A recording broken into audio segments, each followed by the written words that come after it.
Welcome back, friends. I'm grateful to share this space with you again. Today, we venture into one of the most fundamental and profound teachings in Buddhism, one that touches the very heart of our suffering, our confusion, and our endless cycles of rebirth. The question we'll explore today is this: how do we break free from the chains of samsara?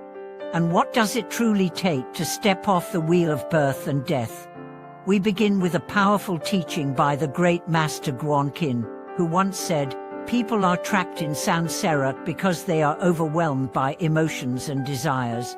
These words strike deep because they expose the root of our entrapment, what external circumstances, not destiny or punishment from above, but the very forces that stir inside us every moment: desire, craving, attachment, aversion, ego. Today's episode is not just about understanding these forces intellectually, it's about seeing them as they truly are.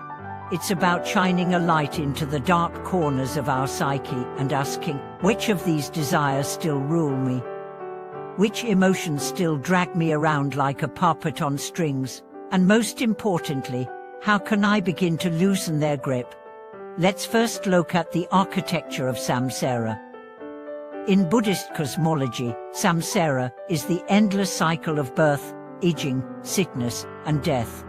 But this isn't just a theory. It's something we live through constantly, even within a single day. We are born into a desire, chase it, get tired, become sick of it, and then seek a new desire to replace the old. This microcycle mirrors the macrocycle of lifetimes. And what fuels this engine of suffering? The answer lies in what we call the 7 emotions and 5 desires. The 7 emotions are joy, anger, sorrow, fear, love, hate, and desire.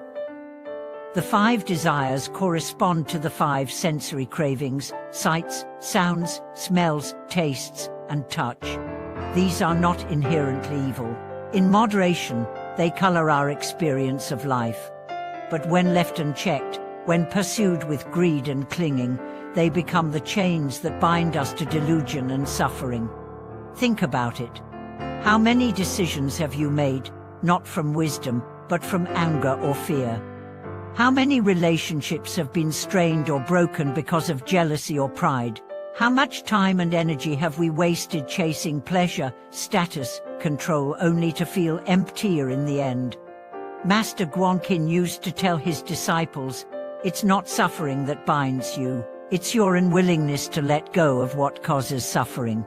These words pierce like a sword, because they reveal the uncomfortable truth: the prison is not around us, it is inside us. We carry the bars within our own hearts. Let's take a closer look at these desires. The desire for wealth leads to endless toil, competition, and anxiety. Even when we have enough, we fear losing it. The desire for beauty leads to vanity, comparison, and dissatisfaction. No matter how much we attain, we always want more. The desire for reputation breeds pride, deception, and an endless need for validation. The desire for sensory pleasure becomes an addiction to stimulation, making us restless and incapable of peace. The desire for sleep or comfort may seem harmless, but it often hides deep laziness and avoidance. And then, there are the emotions. Anger flares up when our ego is bruised, often over trivial things, burning our relationships and inner peace. Jealousy corrodes our joy, making us unable to celebrate others' success. Fear paralyzes us, preventing growth and keeping us trapped in safety. Attachment clouds our judgment, binding us to what is impermanent. These are the real jails of samsara, and until we face them, we remain caught in their grip, no matter how many teachings we hear, or how many altars we bow before. But here's the good news: awareness is the first key to liberation.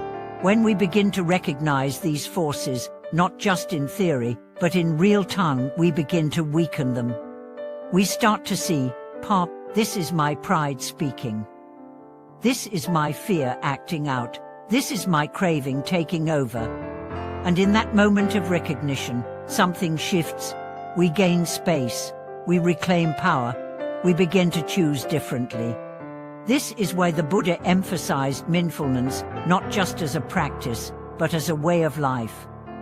To be mindful is to watch your mind like a guardian, to notice when desire rises, to see when anger is forming, to catch the spark before it becomes a flame. Let me share with you the story of a man who struggled for years with anger. It ruined his relationships. It made him lash out at his children, his wife, his co-workers.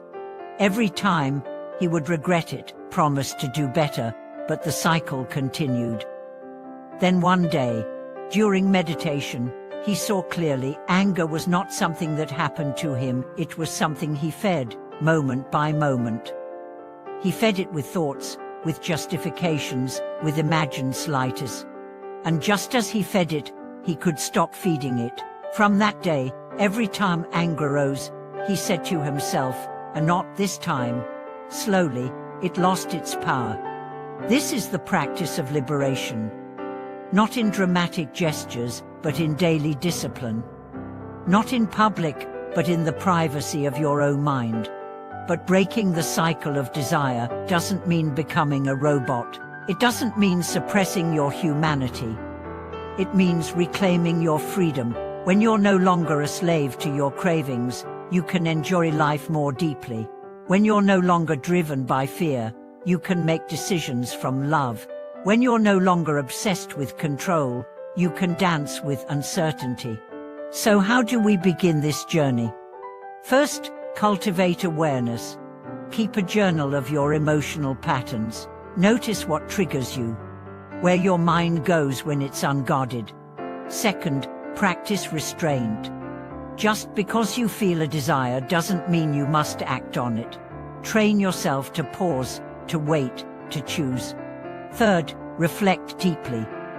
Read the sutras, listen to the teachings, contemplate the impermanence of all things. Let this wisdom seep into your bones. Fourth, simplify your life. Reduce distractions, minimize sensory overload, create space for silence. Fifth, serve others. Nothing dissolves ego like compassion. When you care for someone else, your own desires begin to lose their grip. And most importantly, persevere. This is not a quick fix, it's a lifelong path.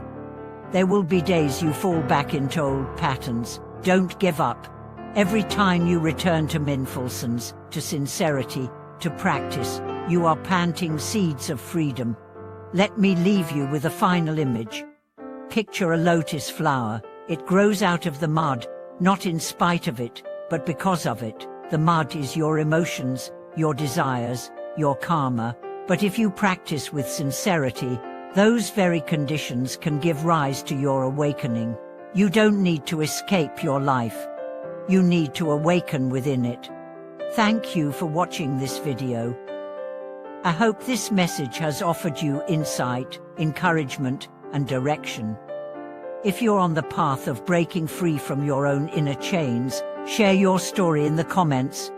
Let's support each other in this journey toward liberation. Don't forget to like, subscribe, and come back next time. Until then, may you walk the path with courage, with clarity, and with compassion.